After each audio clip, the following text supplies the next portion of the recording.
I pledge allegiance to the flag of the United States of America and to the republic for which it stands, one nation, under God, indivisible, with liberty and justice for all.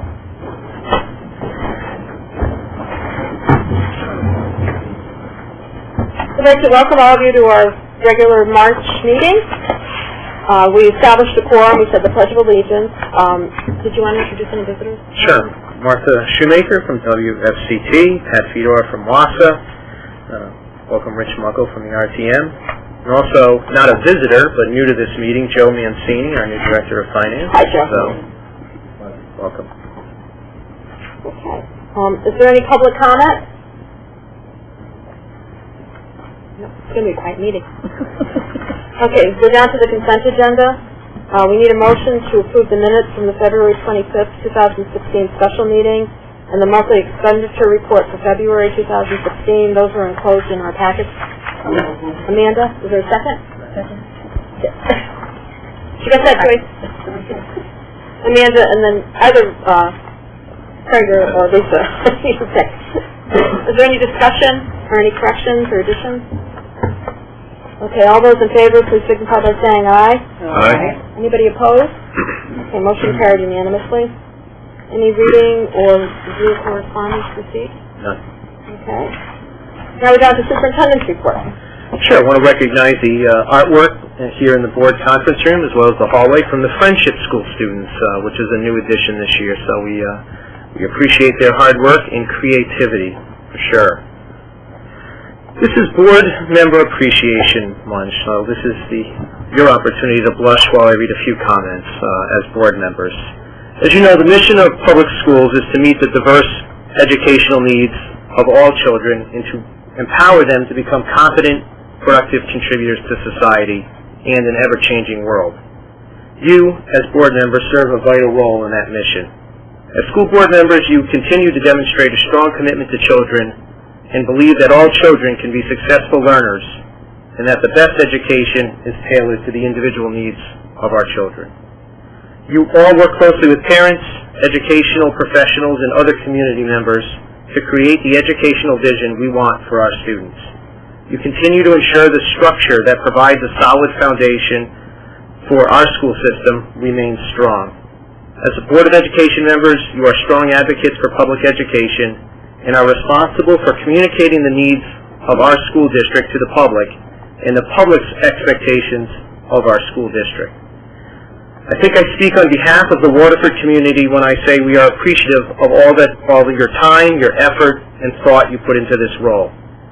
I urge all of you to join me in recognizing the dedication and hard work of our Board of Education members and in working with them to continue to create a school district that meets the needs of both today's and tomorrow's children. We appreciate all that you do, and a small token of our appreciation stands before you tonight. Thank you.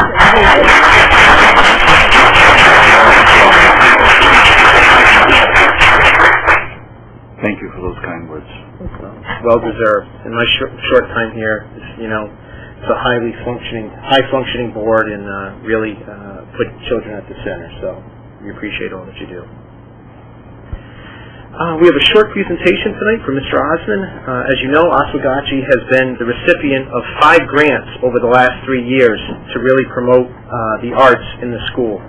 These grants are being used to provide rich experiences for our students, and I thought it would be prudent to have Mr. Osman show you a little bit of who's coming into the school, who's working with our students, what are they doing, and how are they doing it. So, excellent. Chris. So,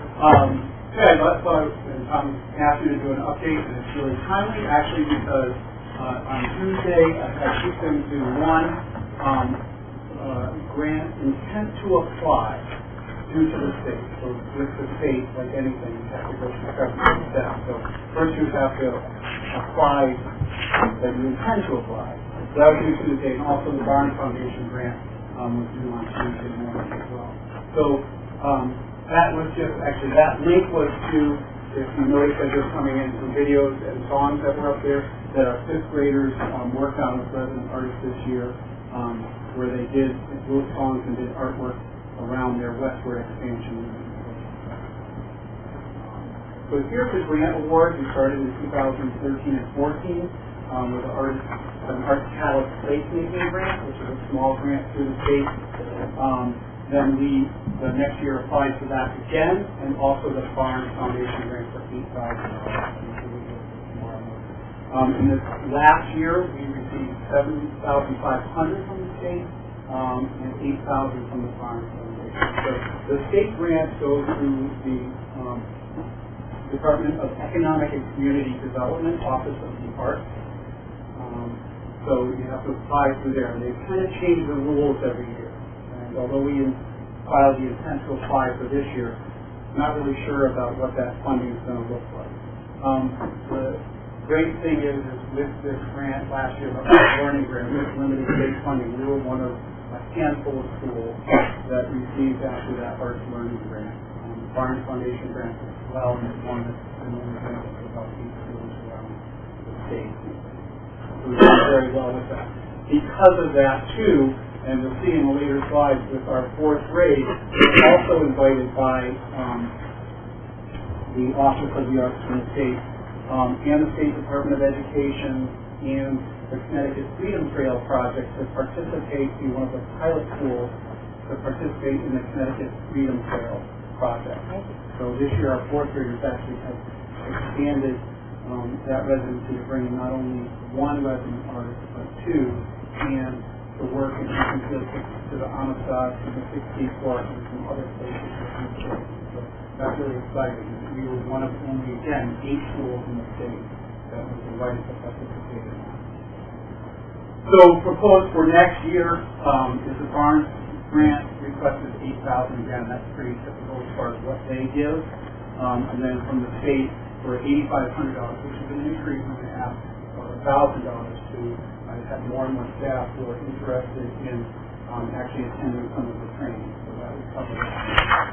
I also want to recognize our OSO, our parent organization, which is really supportive of this. It has contributed over the last few years about $7,000 as well. So here's kind of the activities that we've done with that. We started with resident artist Kelly Lynn in 2013-14. You may have heard of her. She's actually from Niantic, and she works with schools all over Connecticut. She's a master teaching artist who's recognized by the state. Actually, they changed the title to integrated teaching artist. In the following year, we had Lana Burton, who's a dancer, do movement and dance with our 1st grade students. Carol came back and worked with our 2nd grade students. We had Flock Theater come work with our 4th grade students on shadow puppetry. And in the details, I'll show you a brief slide a little bit exactly what they do. So this year we've added to that. Lana is now working with both kindergarten and 1st grade. We brought in Leslie Johnson for grade 3. She's an author, a writer, and a poet to work with our students. And again, we're doing in 4th grade the Flock Theater and Connecticut Freedom Trail Project in conjunction. And in grade 5, songwriting. So giving the kids a lot of different arts experiences throughout the grade. So what is an artist residency? You know, typically people have brought artists in or people to do performance in the school, so the kids have a one-shot chance to watch a performance, and there's definitely value in that. We have the Coast Guard like Braxton Tech come and perform, and that's enriching to the kids as well. But the residency is different. The residency is really a partnership between the artist and the teacher. It's typically, budget-wise and time-wise, a 10-day partnership. So each residency, which is really important, which I've learned over time, is to include a planning day with that. So the teachers and the artists sit down and take a day to really plan the residency. And so what do they plan? They really plan the curriculum area, how they're going to integrate it in, and how they're going to work on it, and what are the activities that they're going to do. And also the schedule. That's probably tricky. And the structure and activity, they really look at what the needs of the students are and how they're going to fill those needs. The residency is really student active engagement in the curriculum through the arts. So one of the things we don't want to do is just kind of pile on. Teachers have enough to do, there's enough in the curriculum. So that's why that planning is so important, is because it's really integrated into the curriculum for students as well. And again, the artist works collaboratively with the teachers in the classroom. So that's really important as well. I'm really clear with the teachers and the artists that it's not, if the artist coming in, it's not time to go to your desk and crack paper. The artists learn from the teachers and the teachers learn from the artists. And many times, things that the artists do in the classroom then the teachers can take back and do in the classroom as well. So in second grade 1, reading theater, many of the teachers after the artist is gone have utilized that strategy with some of the other strategies to help students really work in the classroom. So what does our kindergarten grade 1 look like? So again, Lana Burton is a master teaching artist or an integrated teaching artist, movement and dance. So she met with the teachers in kindergarten really to integrate movement into their early literacy. So it's kind of fun to go in and see that, where they're actually making shapes and making letters and doing a whole bunch of different things with literacy and doing songs and dance and movement. In grade 1, this is really interesting this year. Last year they really integrated with science only and worked on adaptations. This year they actually planned together to integrate it into social studies, movement to get kids mapping and directionality. So they're trying to teach that through movement. So it's a great way for the first graders to kind of start to understand that. In grade 2, again, Carol Goody does Reader's Theater, working on student reading fluency. They present plays based on literature from their curriculum, on favorite secondary literature. And a lot of student input. So if you go into, and there's a lot of team building, if you go in as they're planning, they're kind of have a basic outline for the play, but they're really working on it and developing it as they go, and the students really have a lot of input to it. So if you look at as the students get into upper grades, there's really a lot of student input into it, and a lot of student voice. Grade 3, this is our first time with Leslie Johnson, who's a master teaching artist as well, integrating poetry into the writing and science curriculum and into their language arts research unit. So they'll be integrating some poetry into their research unit. So students will be researching different animals and things like that, integrate into that way, and creating actually a book by the grade. Grade 4, again, this is bringing the Connecticut Freedom Trail to life through the arts. So we have master teaching artists Darren Wood and Leslie Johnson, who's working with third graders, who's also working with fourth grade. So again, this is a pilot project that I said before. It includes the pilot project, the residency, along with the grant. So the actual pilot project is really for one class. So with the grant funding, we're able to really expand that to our other 2 fourth grade classes as well. And again, it includes field trips in that. And this is really a multidisciplinary study of history from the Connecticut Freedom Trail all the way up through the Connecticut Civil Rights Movement. And again, it includes poetry and song, writing, student writing, music, visual arts, and shadow puppetry. One of the pieces of the pilot project, Kathy McDowell, my teacher from Wayne Shadler, attended the training this summer. So Wayne Shadler, who's our music teacher, that's integrating music and doing that within the music class as well. In 5th grade, as you saw at the beginning, the Western Expansion song, we worked with artists Chucky Casa and Mira Salem from Connecticut Sings, where the song comes from. Chuck was previously the Connecticut State Troubadour. And so they did songwriting with the students and wrote about, again, planned that out with the teachers' westward expansion. It was very cool to see because students studied and researched that western expansion, Oregon Trail. They brainstormed ideas. They worked collaboratively in their wagon train to write the songs. They did like a class song, and then each other group wrote their own song as well, and then performed them for our school community and for parents. And then illustrated them as well. So here's some pictures here that you see up there. That's from a student brainstorming session. Here's some students working on it together. There's part of their performance and some of the art as well.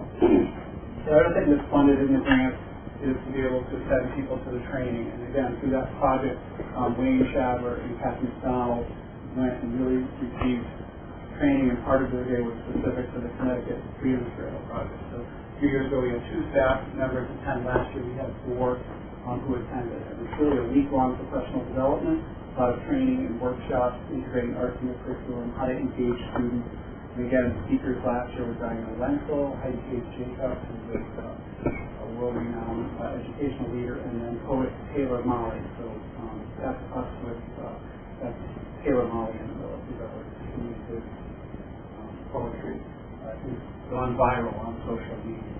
So that's it in a nutshell. So a lot in a little bit. So I don't know if you have any questions. Anybody have any questions? Good.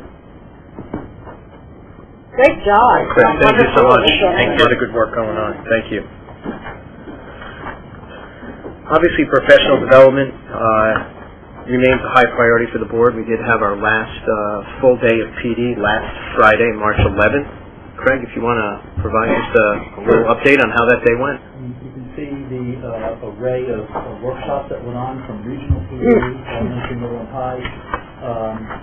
We'll be collecting feedback on how the day went as far as the evaluations go, and also what teachers would like to see or encourage for future PD. We'll be bringing that back to the Professional Development Evaluation Committee to discuss future PD, and we'll be bringing those results back to you. We've tried a new way to collect this feedback, and it's on a Google form, and so we've given them the link the day before the PD and asked them to complete it by this coming Friday. So more to come. Any questions? Okay. I was impressed with a lot of the topics that you were able to cover and the teachers were able to attend. And I noticed a lot of our Waterford teachers were presenters. So I'm really proud of them. That's great. What's exciting is staff, if they wanted to take the opportunity, had the chance to self-design some of that time, which I think is really exciting, and write a proposal and say this is the best use of our time during that segment of the day. Just great. A couple other updates. Mr. Mancini attended the first meeting of a regional task force on inter-district collaboration. LEARN has formed a task force of finance directors to really look at how we can maximize competitive bidding, bulk purchasing, and other financial efficiencies. A lot of that goes on informally right now. LEARN really taking a step to formalize that, and Joe was able to attend that meeting yesterday morning. So mainly introductory meeting, but certainly keep you updated on the process of that. I'll be speaking tomorrow morning at the Eastern Connecticut Chamber of Commerce State of Waterford meeting, so I'll get to brag about all the great things going on here in the school district, so I look forward to that opportunity as well. Last major update for the board concerns the Friendship School Governing Board meeting that myself and board members attended on this past Monday. The board met Monday night. Dr. Howley confirmed that the school has received pre-K money for this 15-16 school year. That funding was funded in full based on the number of families enrolled at the school that are at or below 75% of the state median income. That dollar amount was slightly over $1.1 million. That $1.1 million will be used to mitigate the deficit, some of the deficit the school faces this year, as well as become a credit on our tuition responsibility in 16-17. The governing board Monday night voted to form a subcommittee consisting of at least the superintendent and finance director from each district, including LEARN, to develop or explore a per pupil cost model. Pay for the number of kids that your town sends to the school, and bring that model back to the full governing board for review. We do anticipate that we're going to be able to lower our budgetary request concerning the Friendship School tuition line item. We need a little bit more information. We do have that first subcommittee meeting this Monday. It may be the only one. We may be able to get all our work done. But we will have a firmer understanding of how that money is going to be used as a credit for us next year after Monday's meeting. Whatever model is developed will still have to be approved by the full governing board, but our hope is that we come out of Monday's meeting with enough solid information that we can give you our best projected tuition for next year. And the hope would be that we're able to reduce our line in Friendship School tuition before we go to Board of Finance Wednesday night. potential would be to call, depending on how Monday goes, call a special board meeting right before the Board of Finance meeting to reduce that line to accurately reflect what our need is next year. So more information to come next week, but certainly there were other board members there if they wanted to add anything. Any board members have any questions? I also would like to thank Rich Muckle and Ron Fedor. They also attended the Friendship School meeting, and I appreciate that because then they can report back to the Board of Finance and RTM, exactly what's been going on. And the superintendent's report for tonight. Any committee reports? Anybody? I have a Youth Service Bureau report. We had a meeting yesterday, and an update on Dancing with the Stars. They raised almost $3,000, which was great. I think everybody had a really good time. Camp Dash, they're getting that all together. I think it's going to be really exciting this year. They're going to also offer something called Dash Academy for 6th, 7th, and 8th graders. So the older children will have something different to do. That was the only concern that they had last year from parents, that the older children didn't feel challenged enough and they weren't having enough fun. So I think this by adding this component, it's really going to help. All of their after-school activities are full.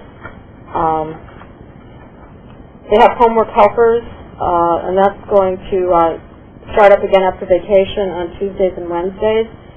Saturday Night Out, that's this coming Saturday and also on April 16th. Let's see, the Boston Celtics and New York Knicks game was a huge success. It was, they were able to sell all the tickets, and I think everybody that went had a great time. And I think that's it for Youth Service Bureau. Does anybody have any questions that they'd like me to bring back to Youth Service Bureau or about anything going on? They are going to have a presentation on May 17th, a program called I Am Dirt. Do you know anything about that? Danny didn't really go into detail. Yeah, we're working with East Lyme right now. It would be a pre-prom speaker for the high schoolers about responsible behavior, and Waterford Youth Services is working with East Lyme Youth Services to hopefully bring that program to both high schools and share the cost of that, which reduces the responsibility of each community. But all indications are, I think Mr. Hauser has heard the speaker in the past, and by all indications, pretty powerful, and I think would be a good message for our youngsters heading into prom season. Absolutely. I've seen him before. He needs an impact on kids. I'm glad we're working with East Lyme too. That was a good idea. And the Waterford Education Foundation is having this spelling bee April 8th. April 8th. Oh, that's the same night as the basket bonanza at the Friendship School. Okay. And then it's two. Thank you. April 8th. Okay, we had a school building committee meeting on Tuesday, and the high school is coming along. Hopefully we'll be able to close that out pretty soon. Jay and his crew have been working diligently trying to get everything done. On the punch list, the bee canopy lights are up, and it's well lit out there now. We had a discussion about the cameras in the schools, and there's some dark spots, so they're going to look into putting cameras in some of the places where things going on can be more readily seen, and I think that's a good idea. We had a Parents Liaison Council meeting for the first time this year, and our group of parents are wonderful. They're very energetic, they're very involved. We had a roundtable discussion. That's where I found out about the Friendship School having the basket bonanza on the 8th, and I think Clark Lane is having theirs on the 1st. So we should try to attend if we can. The spelling bee is great. The Waterford Education Foundation needs the monies that they raise from the spelling bee. They give a lot of grants out to our schools for different projects, so we can enhance some of the education in the schools. So that'll be good. Try to support that too if you can. I think that's it. Committee and other reports. And now down to new business, the presentation of the district strategic planning. Sure. You'll recall last meeting the board provided some direction to me to go back to the committee that had vetted a number of folks as possible consultants to lead this work for the district. We did meet and decided on a consultant who we felt best met the needs of Waterford Public Schools, and I'm here tonight to introduce Mr. Jonathan Costa as the consultant that the committee sees as the best fit to lead this work. Mr. Costa is the Director of School and Program Services at Education Connection in Litchfield, Connecticut, which is a RESC out in that end of the state. That's still in Connecticut, right? Yeah. I want my passport. His educational leadership practices have been informed by over 30 years of experience. He's been a secondary history teacher, been involved in district curriculum development, corporate management consulting, central office administration, and has assisted school districts in his role now with a wide range of professional development and organizational development services. Since 1990, how long he's been doing district planning work, has completed over 60 strategic and long-term plans for schools and nonprofits throughout the tri-state area. Most recently, he was the lead consultant to work with the Commissioner of Education and the State Board of Education on their new 5-year plan. So, congratulations on that achievement. And the floor is yours to kind of give us an overview of what to expect. I've done this before. So I was self-employed for 10 years, and during that time I was on my town's Board of Education for 6 years. I'm a 6-year Board of Ed survivor. I know what it's like to have a board meeting and no public comment. Everyone's going, yeah. Jonathan, one more. Thank you. My apologies for the administrative fault and over here getting that much excited tonight. So the main purpose of the meeting is just to give you a sense of what we're going to do and how we're going to try to do it and why it's going to look the way it does.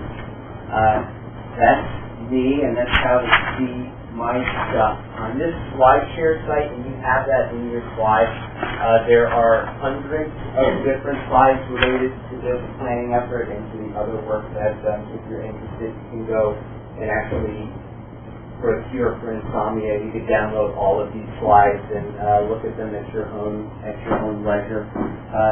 This was my book about the end of books, which I published a couple years ago, and I only put it up there because it does inform some of the work behind this planning process. And essentially, this is not your district mission, but pretty much in 11 words that sort of summarize what public schools try to do. And I think it is our challenge to prepare every child for life learning work beyond school. And everything that we are going to do in this planning process is going to be designed to ensure that every kid that goes through the Waterford Public Schools gets what they need to ensure that that happens. That is the only purpose for this plan. And this is not in your packet, but I did this to you for planning content. So if we think about the work that schools have to do, and this is a way to sort of summarize it. If you think about what this has been like in public schools, and all my friends over here are going to be looking up at this slide going, oh yeah, I remember that.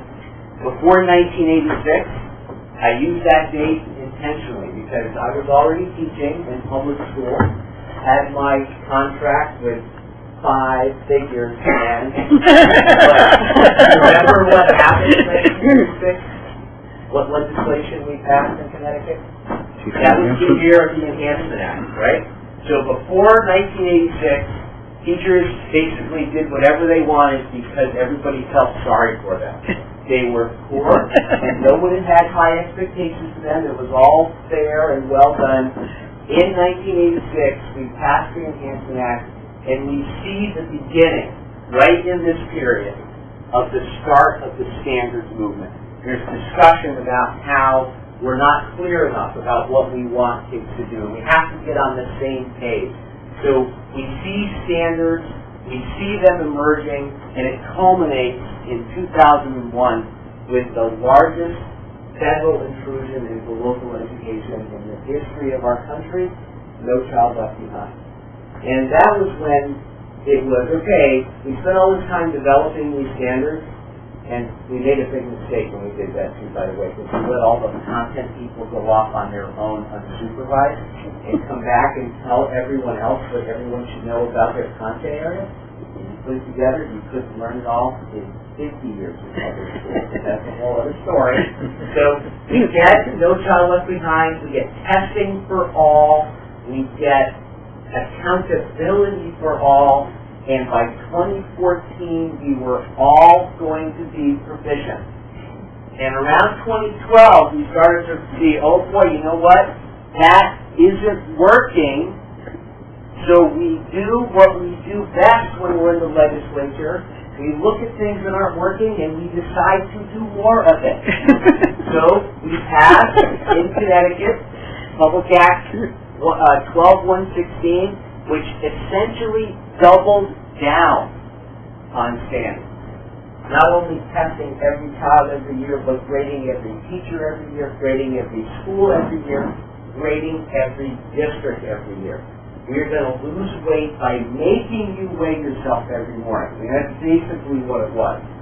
And we see now in 2016 the passing of the Every Student Succeeds Act, which backs away from this, but essentially we have spent the last 25 years chasing this model of accountability, and as a result, we see a framework in public school where we are so focused on this, we have lost sight of that. And this whole process is really designed to try to restore that balance and to think about what is it that we really need Waterford students to be able to do. Because when you talk about every child having what they need to know for life learning and work beyond school, most of us think about 1950 because that's the way we went to school, and we want to think about 2050. Just think about this. We're in 2016. Your little kindergartners that start next year are going to graduate in like 2028. Start thinking about what the numbers are. So what are we going to need for a world that looks like this, and that particularly, right? In the old days of public school economy, our job was really to sort out the academics from the non-academics. We had an economy that could support unskilled labor, blue-collar work, fine for, could support a middle-class family. Almost all those jobs really don't exist. If you do not have the skills, you are going to have trouble. And we know these trends are already underway. So what are they going to look like in 12 years from now? So how do we anticipate what skills students will need, and how do we make sure that our pre-K to 12 system is lined up with helping to prepare them for that? And the obvious overlaying principle here is there is so much to do, you have to make choices. Okay? And this is what's happening in every single one of these 8 beautiful minds behind me. They're all thinking, okay, we have a 10-gallon bucket. We already have 12 gallons of stuff, and they just hired this guy to come in and do a strategic plan that's going to create 8 more gallons. Oh, we're so happy. They're all writing their names down there. And really, this planning process is almost more about what you are not going to do than it is about what you need to start doing. Because we have to make choices about resources, how we apply our time and our effort, because it's a fact of life. Some things are more important than others. Some things have greater impact than others. And that's true in all of the key areas of public school work. The goals we set for our kids, how we measure and report on how well they're doing them, and what we do as adults to help them get there. And one of the hallmarks of this process is we only talk about goals in the context of student learning. Things that adults do are not goals. Things that adults do are practices. All we care about is what can the kids do? What can the student do? What has the student learned? Everything we do is designed to make that happen. And if it doesn't happen, we need to change that. These shouldn't change. So we're going to talk about high leverage goals, high leverage measures, and high leverage practices.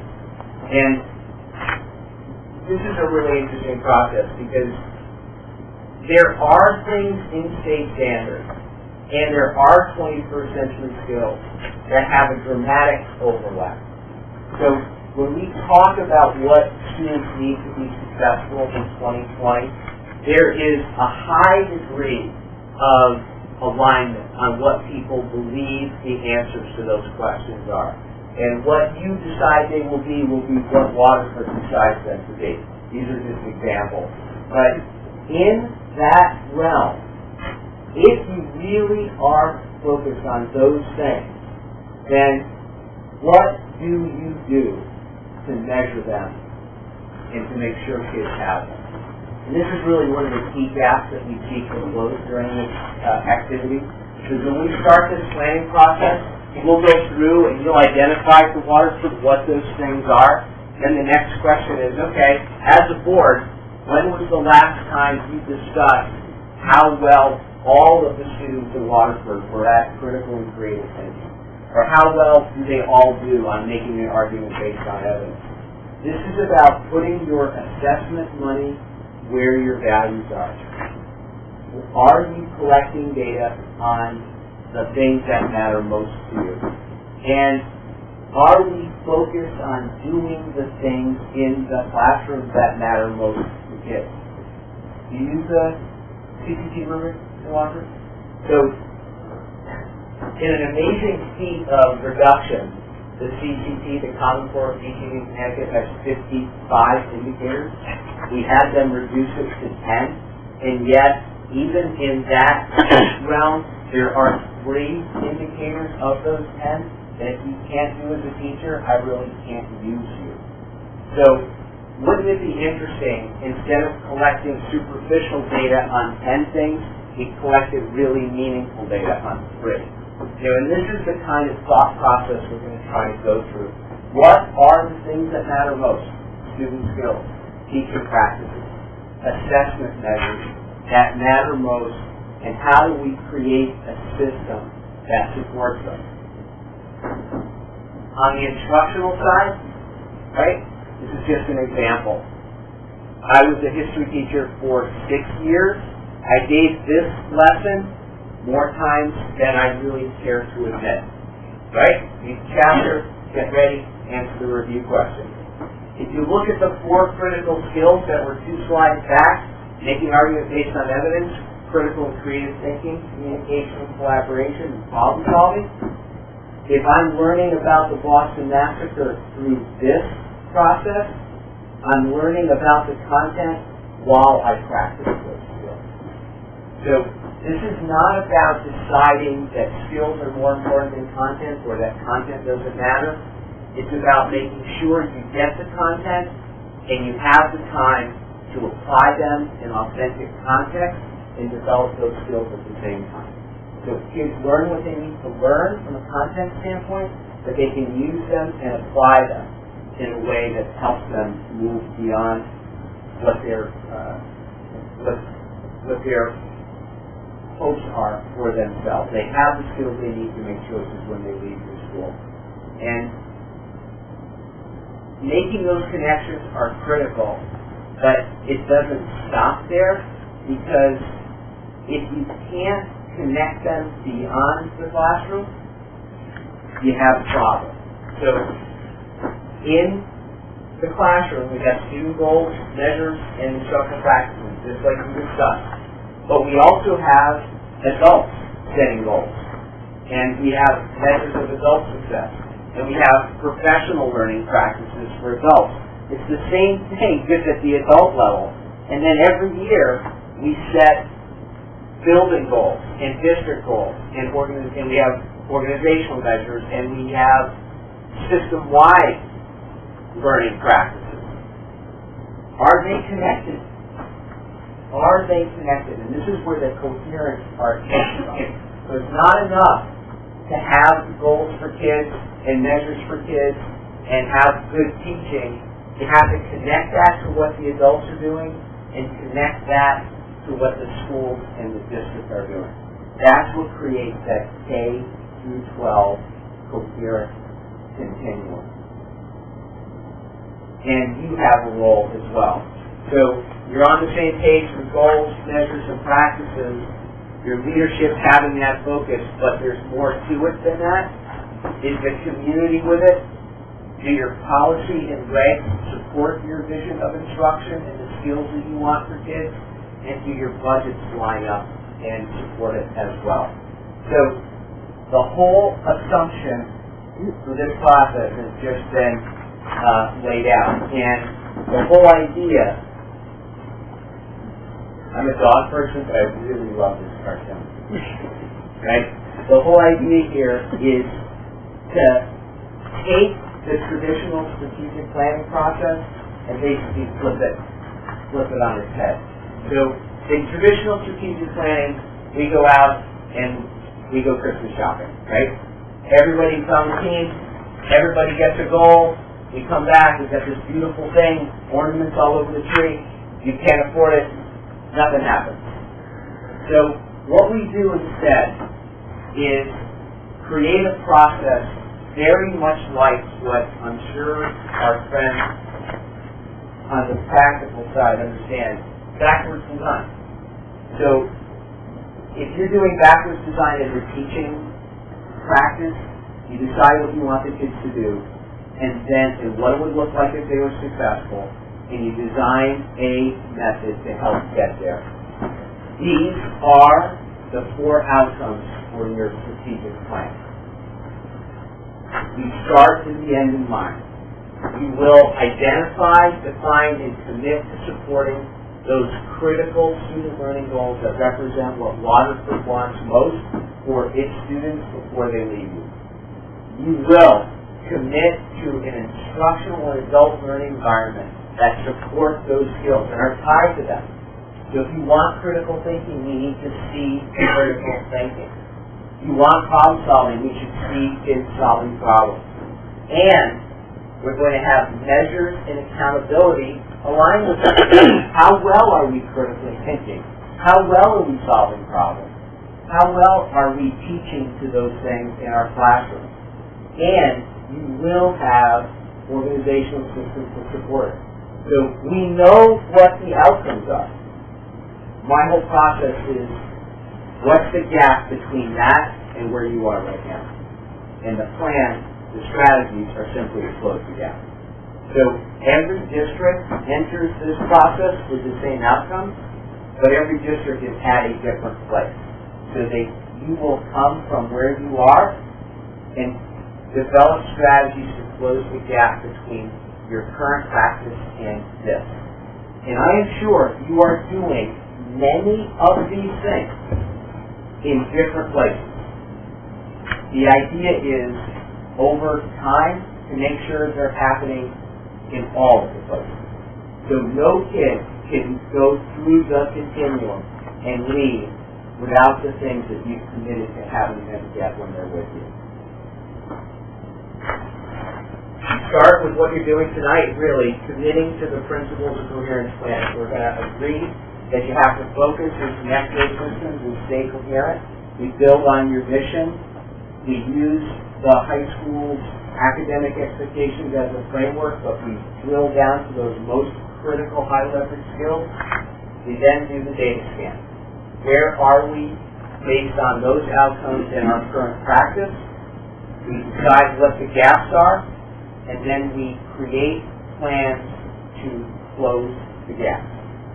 And those plans are prioritized first 6 to 12 months, long term, and that's it. That is the process. It is different from a traditional everybody gets something, because the whole idea here is everybody's going to get the same thing, the skills that you want them to get. And whatever we do will have an impact on every child and every staff member, because if it doesn't, then we picked the wrong thing. The only skills that end up in that first box are the things that are so critical that you can't imagine any student leaving you without them, and you can't imagine any adult in the system not being accountable in some fashion for helping them achieve it. So, that's the big picture. I didn't even take a breath, so... Questions? Anybody have any questions? Who will be involved in the strategic planning? So, it's the involvement is pretty typical, like a strategic planning team, representatives of faculty, administration, parents. We plan on including absolutely. all the different groups. Okay. So I think we talked in the interview like 16 to 24 representative groups. When we get to this last phase, one way that this is different is really this last piece falls very heavily on the professional staff. So we have a representative group doing all of this. When we get down to planning what will happen and how it will be done, we sort of let the professional staff take over, and then they come back to the whole group and report out what they're going to do. I found that in those planning retreats when I first designed this model, when I had everybody at the table for this last thing, community people wanted to help, but they didn't really know how to contribute because there was really nuts and bolts about how do we find the time to do this, what are we not going to do. So we have a revised method where when we get to phase 5, we do a lot of work with the staff, and we come back to the whole team and review the final plan. What's the timeline? Or how long do you think it usually takes? It could be as little as 3, as much as 6. We have a process plan. Months or weeks? Yeah. I know you didn't mean days. And a lot of it, too, there are some... When we first began this, many districts were still doing sort of mission development. Just about everybody has a decent working mission already. We don't have to go through that. So, and the middle phase, this data collection phase, is really the primary determinant on how long it will take.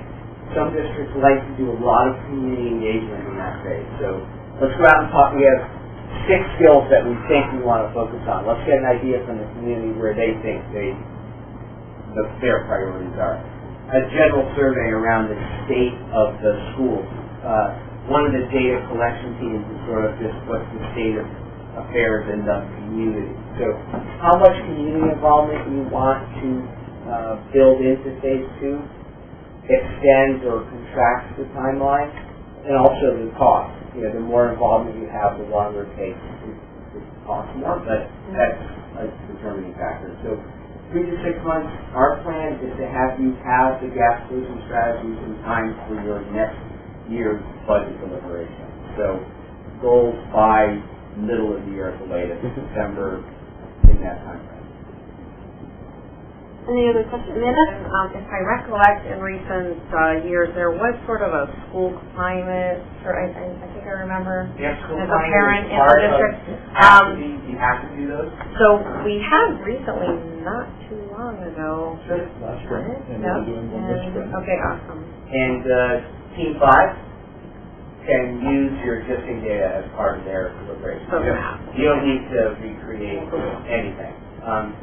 This is really sort of a brutally practical process.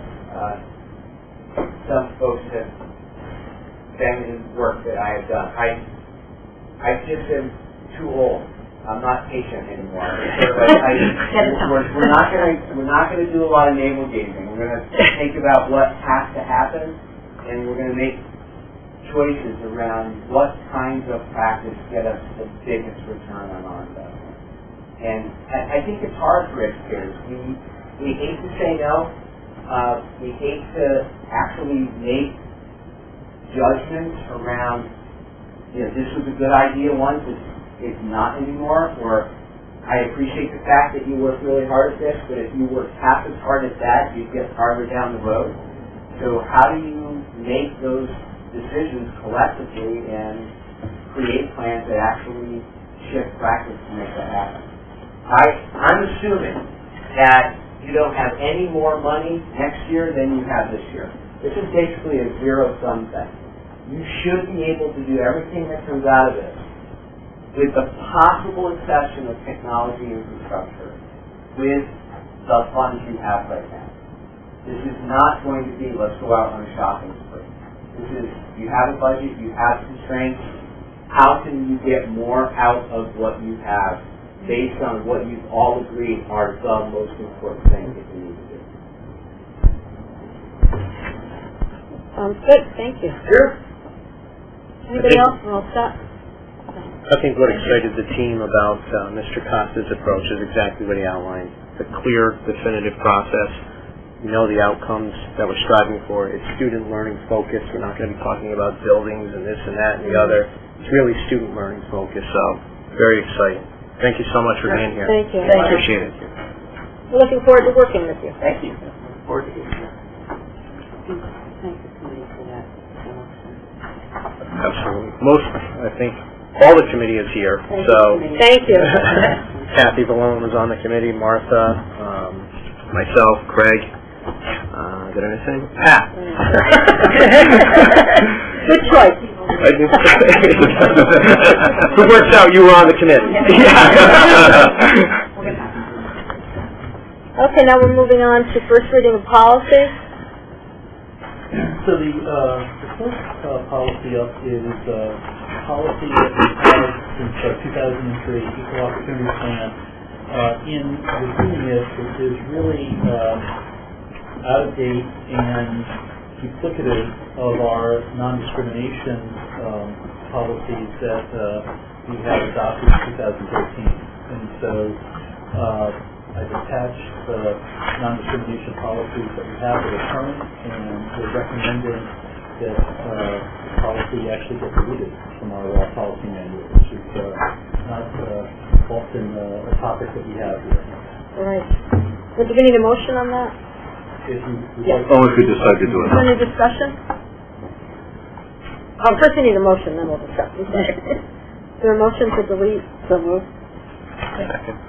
Is there a second? Right. Now, any discussion?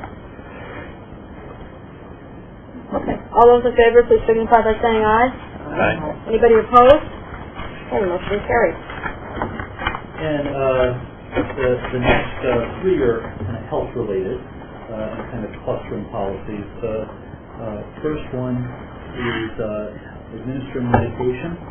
I've given you at the table the policy work for the year. It really shows the reason for the changes. So for administering medication, this was really around having a provision where if a child is having an anaphylactic shock, that anyone can administer an EpiPen, or a trained person, an EpiPen to that person, even if they don't have a prescription. And so the policy talks about having multiple trained people in the school. We have that.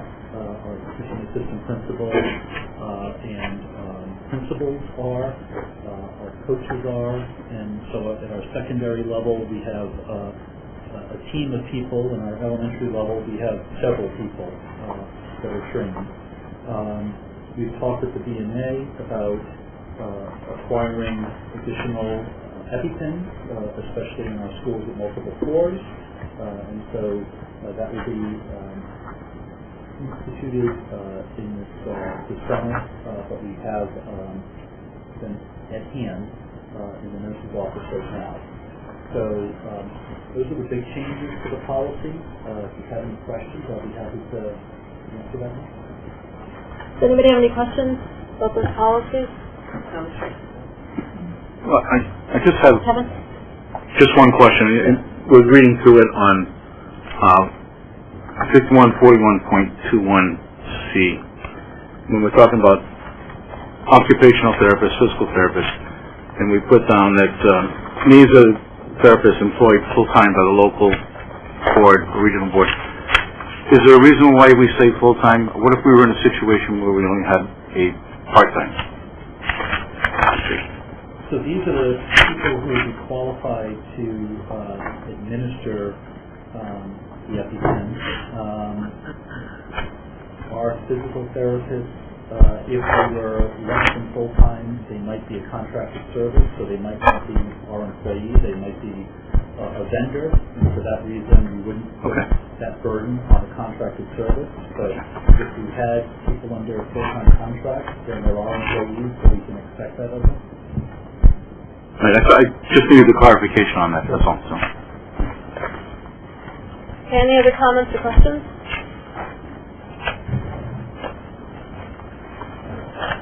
Martha.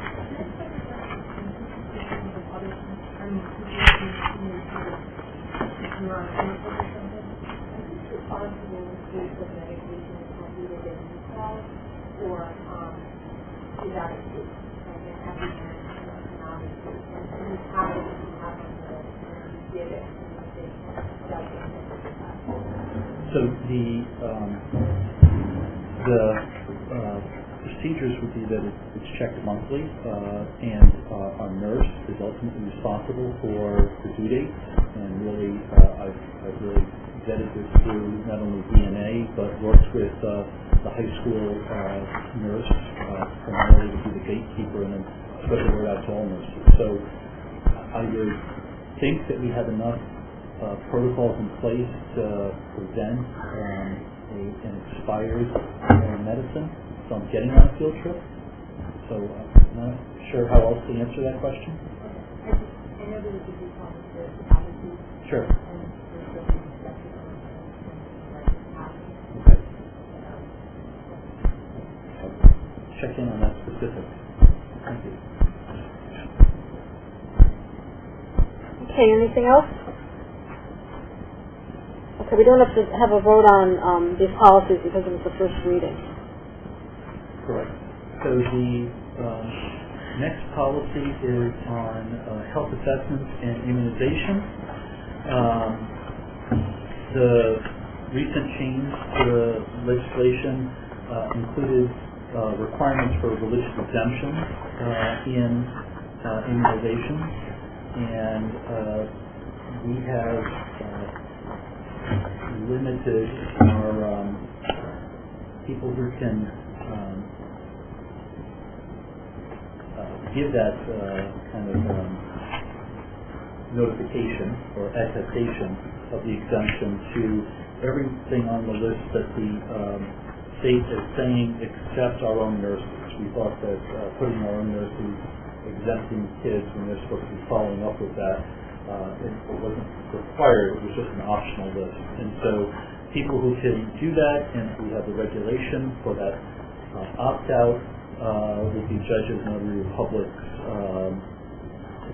there's a few others.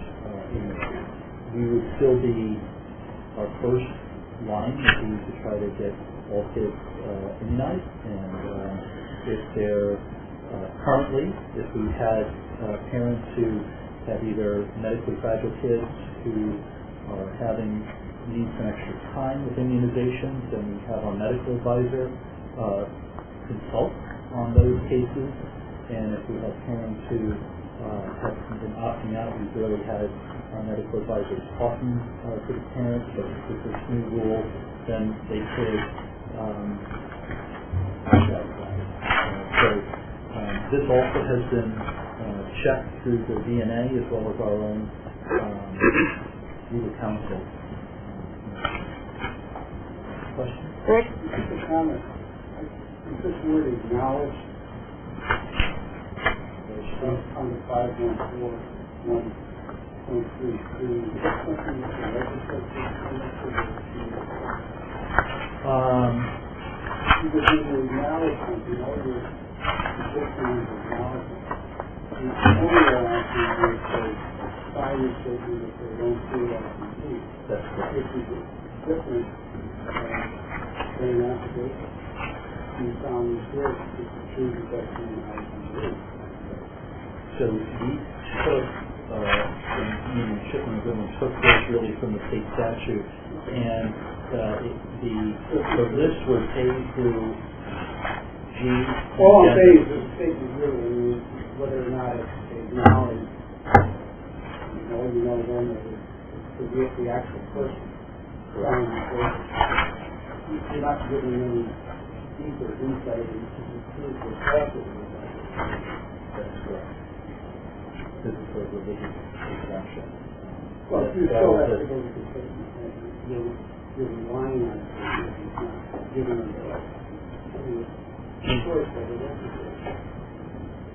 I would double check to see if that would be strengthened, but, yeah, absolutely.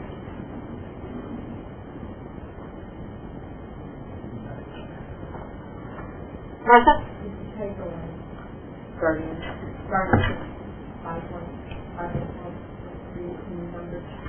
Yep. Thank you. We did catch that earlier after the printing went out, but thank you, and that will certainly be corrected at the next meeting. And it's beautiful, beautiful skill and application. Any other comments or questions? Okay, again, this is the first reading, so we don't have to vote on it tonight. Our final health policy for the evening is health screenings, and this really included revisions in the age for required vision, hearing, and then posture screenings. And if someone doesn't participate, then there is a notification to the parents by a letter offered by the superintendent that really administered closely by the school nurses. And these screenings, if there's a problem with any of the screenings, the school nurse would call the parent right away, and if the parent wanted to know more, then the nurse would certainly provide that information. Any questions for Craig about this? Martha, do you have any questions? No. Amanda? I'm sorry. No, don't apologize. Aside from, would anyone educating the child become aware that there was a failure of such during the decision time? The school nurse would obviously consult the parent first, and then the parent might want to do some follow-up, and then if there was a reason like a 504 claim needs to be treated or something, then that information is passed on to teachers. But for HIPAA reasons, the first line would be a screening, then would probably be the parent bringing it to their nutrition to confirm before any action is taken. Okay.